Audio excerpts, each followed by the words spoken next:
to rubble. And tonight, the death toll is astonishing. In neighboring Myanmar, where the epicenter was, more than 1,600 people have been killed. That number is expected to rise even more in both countries as the race is on to find survivors. Our Janice Mackey-Freyer starts us off tonight from Bangkok. In Thailand, the desperate race to find survivors from a catastrophic earthquake. Search dogs and drones being used to spot any sign of life. As international aid is pouring into the region, U.S. soldiers are now on the ground in Bangkok. Honestly, we're just trying to get a handle on what's going on right now. They're assisting in recovery efforts, where today a massive pile of debris remains after a 33-story high-rise that had been under construction buckled and collapsed, sending workers running for their lives and trapping dozens of others. It is painstaking work. The heavy equipment has been working to peel back the layers of concrete and debris, trying to reach those people trapped inside. The 7.7 magnitude earthquake had its epicenter in neighboring Myanmar, a poor and isolated country with an ongoing civil war.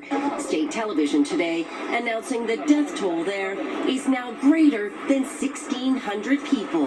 Thousands more are injured. The hospital's overrun, as patients can be seen in beds outside this hospital in the capital.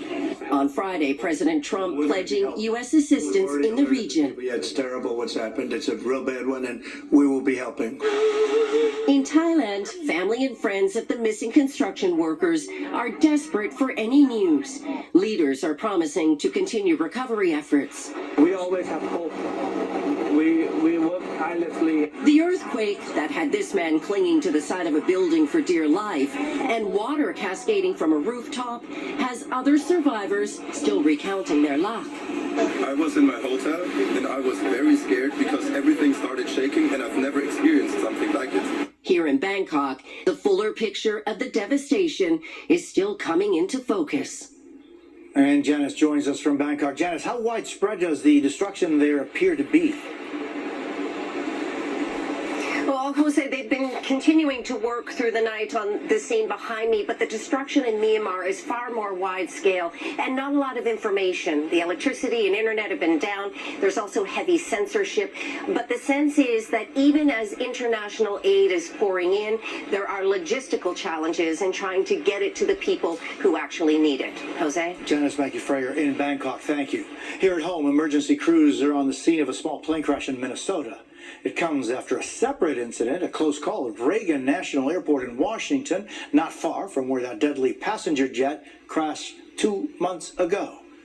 Marisa Parra has the latest. Looks like a plane crash. A shocking scene in a quiet suburban neighborhood just outside Minneapolis. Flames ripping through a home after a small plane crashed inside it. There's a lot of black smoke. It was just everywhere. The FAA says the single-engine plane left from Des Moines International Airport in Iowa, bound to Anoka County Blaine Airport just north of Minneapolis. Late today, officials with sobering confirmation. There are no survivors from the aircraft which struck the home. There were no occupant fatalities. Everybody was exited the home safely. Today's crash coming just 1 day after an unrelated aviation incident in Washington, D.C.